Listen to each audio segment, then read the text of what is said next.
Speaking of, I wonder how much I've spent this month. Suddenly, when checking my credit card usage, an incredible amount showed up in the transaction history. Upon investigation, it was revealed that my husband had been lavishing gifts on his mistress, taking advantage of my carefree nature. He used my credit card to shower his mistress with whatever she wanted. Cheating on another woman using my credit card? You gotta be kidding me. I will get my revenge. Mark my words. My name is Catherine, 29 years old. Currently, I work as a freelancer. I've always disliked the idea of being an employee, so I chose the path of freelancing, where I could use my skills. I worked hard to get various certifications since I was in college. It was around that time that I met my husband, Bob.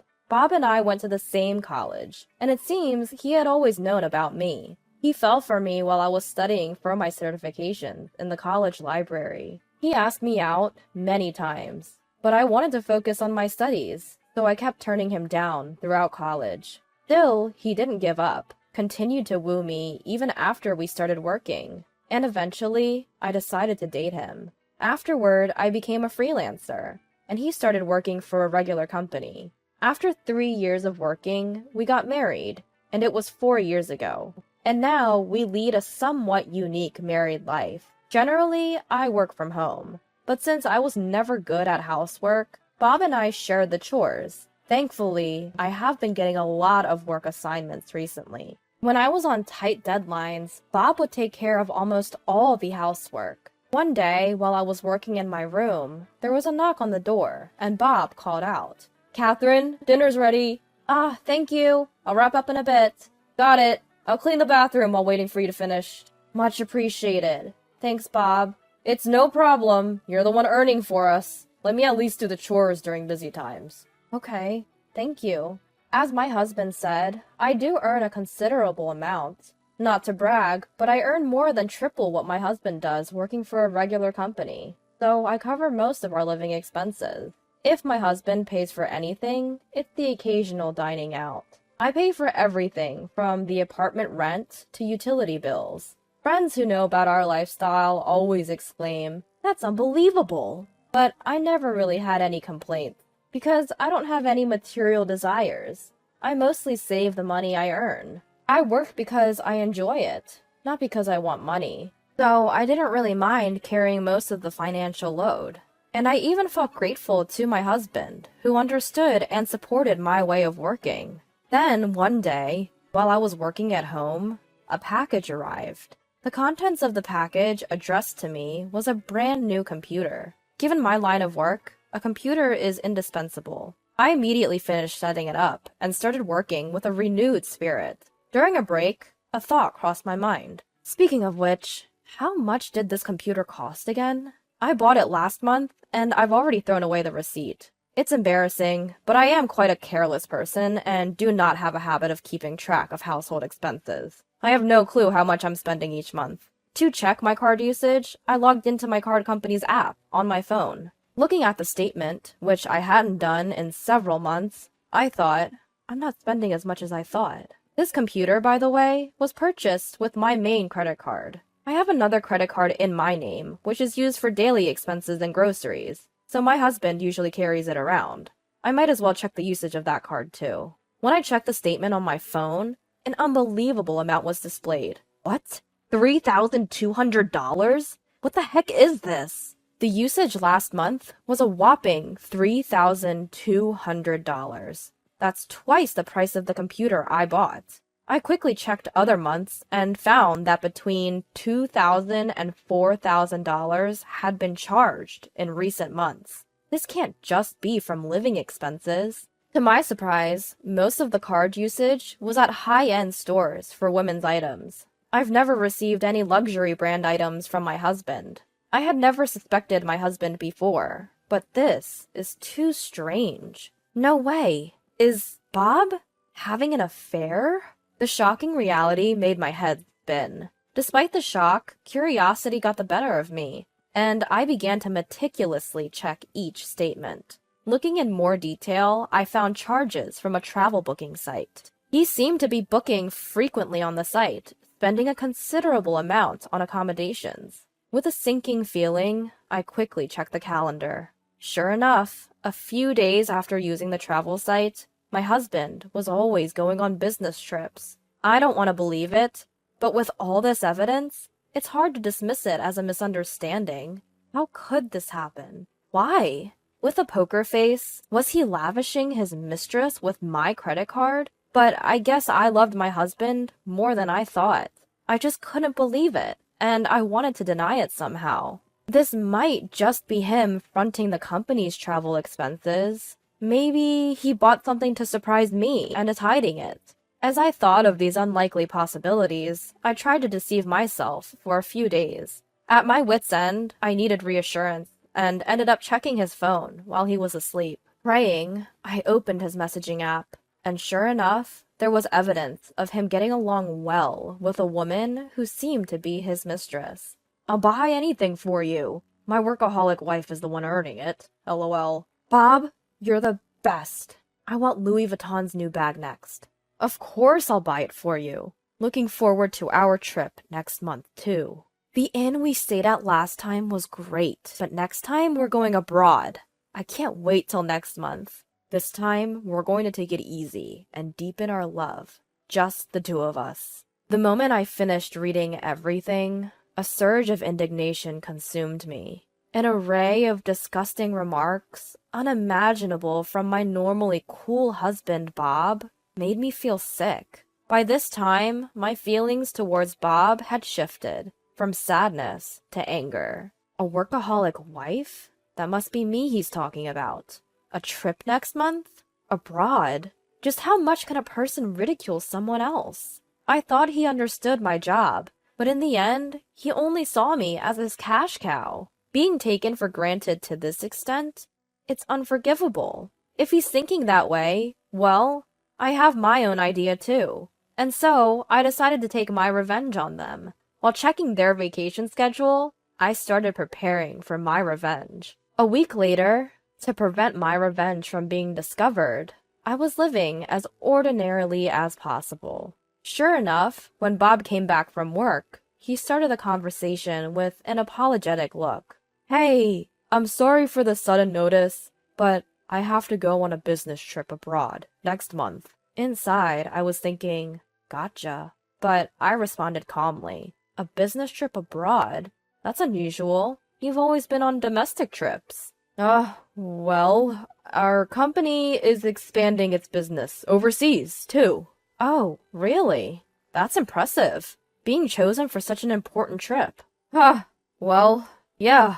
Of course, Bob doesn't have the skills to do such an assignment. His company is a small general enterprise, and there's no way it's expanding overseas. As I watched Bob, he brought up this. "Oh, by the way, I'm going to use your credit card for personal shopping during the trip." "I see. I know it's tough to go abroad, but do your best on your trip." "Thanks. Sorry, Catherine, but I'll need you to take care of the payments." At Bob's words, I just smiled, without saying, "Okay," or "I understand." Seeing my reaction, Bob also beamed at me. According to Bob, he doesn't know when the trip will end. He said he would notify me of the return schedule as soon as it was decided. I can't believe he can lie with such a straight face. Almost admiring it, I simply replied, "Understood," and we ended our conversation.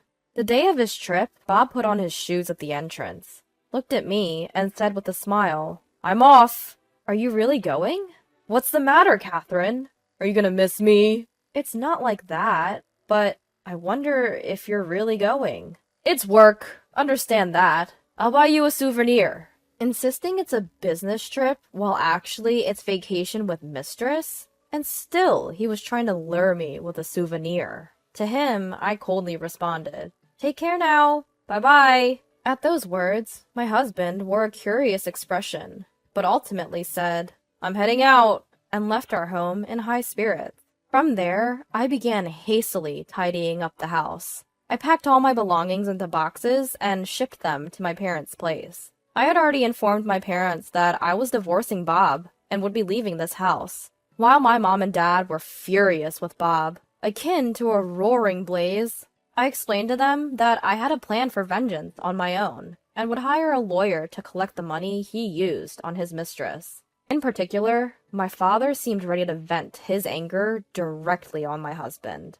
but I persuaded him to keep a lid on it for now. A few hours later, "I just landed," came a message from my husband. At that moment, I contacted the credit card company. "I've lost my card and would like to halt its usage," I explained, and the procedure was completed promptly. Now my husband wouldn't be able to use his credit card during his trip abroad. His mistress, who was using him like an ATM, must be frustrated as hell. While imagining that, I received an international call from my husband, as expected. When I answered, he sounded frantic, demanding, "What's going on?" To his panic in question, I intentionally asked back in a puzzled tone, "What do you mean? What's up?" "My card isn't working." "Really now?" "What do you mean, really now? Haven't you heard about any issues with it?" "Issues?" "It's bizarre. I was able to use it to buy my plane ticket." Annoyed, my husband complained, to which I calmly explained, "It's not a glitch. I contacted the car company and had your card stopped." "What? Come on, Catherine. Quit joking around." Why would I joke about this? Clearly, your card isn't working. Isn't that obvious? Over the phone, my husband seemed bewildered for a moment, but quickly realized the gravity of the situation. He was so startled that he yelled at me with a volume I'd never heard before. "Stop messing around! I told you I'd be using the card during my business trip, didn't I?" "Oh, did you mention something like that?" "Why the hell would you cancel it then? I can't pay for my accommodation or buy anything now." "Yep, that's true. But did I say you could use it?" "What? You? Stop messing around!" "In the first place, why should I cover the expenses for your little affair?" At those words, my husband was rendered speechless. He probably hadn't even considered that I was aware of his infidelity. "Why? No, since when?" he stammered, his voice shaking with confusion. To that, I cut in. "Anyway, I'm divorcing you." "What? Divorce? You're joking, right?" Why would I lie about it at this point? I can't be married to someone who cheats. "No! Wait! I didn't mean—" "Whatever your intentions are, it doesn't matter. I've already hired a lawyer, so if you need to talk to me about anything, go through him. Goodbye." As I went to hang up, my husband cried out in desperation, "Wait! Please!" It seemed he had finally caught on an important fact. His voice shaking, he pleaded with me. "What happens if the card is blocked? How am I supposed to get home?" "You finally realized? You mean, Catherine, you did it knowing all about it?" "Of course. Did you think I wasn't checking the credit card statements?" "No! No way!" My husband's alarmed voice must have reached his companion, because a woman's voice suddenly shrieks from the other end of the line. "Hey, what's going on?" And desperately, he was trying to calm her down. Just hang on a second. I'll sort this out."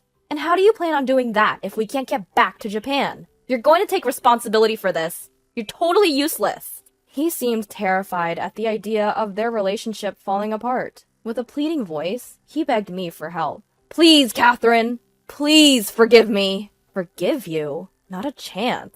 "Don't say that! Please! We won't be able to go back to Japan if things stay like this. You heard her, didn't you? Please! For my sake." "Huh? For your sake? Wow, you've never pleaded like that for me." He prioritizes his own security and that of his mistress over an apology to me. I had lost all patience with him and let him have it with some cold, hard words. Why should I spend my money on you and your lover? It's ridiculous, however you look at it. "But blocking my card is harsh. I'm overseas, you know. What am I supposed to do if I can't get back home? What about my job?" "Are you serious? Before we talk about your job, how about an I'm sorry? How much more do you plan to insult me? I'm not working for the likes of you, you scum." "Catherine, please, calm down. Shut up. Just so you know, I won't forgive you, no matter what. I'll make you pay me back every penny you spent on her. I'll do whatever it takes to ruin you. Understand? So just stay out of my life forever, you cheating piece of trash." I hung up without waiting for a reply. blocked his number, and completely cut off all communication with him.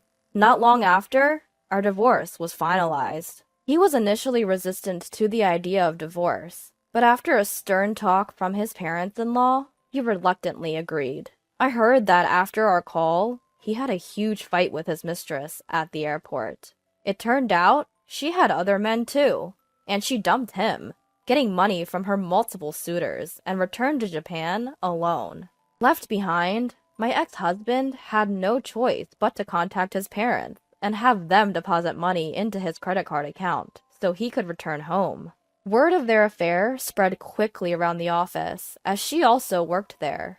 "Did you hear? Those two were having an affair. He's married too. How could he do that? I heard she's been seeing many men." "Seems like it. She moved on to another married man and dumped him, just like that." I have no sympathy for him. As a result, his mistress, a temp worker, got her contract terminated, and Bob was moved to a less relevant position at work. His salary dropped as well, making it a total mess for him. No matter how this turns out, I'm determined to have both of them pay me what they owe me in full. Of course, I intend to recover all the money that Bob has spent so far. I won't hear any excuses for not being able to pay. I'll do whatever it takes to squeeze every last penny out of them. They can regret their carefree affair as much as they want. As for me, I've moved back to my parents' house, and I'm living with them now. Once the issue of the damages is settled, I plan to live comfortably by myself. From now on, I want to dedicate myself entirely to the work I love.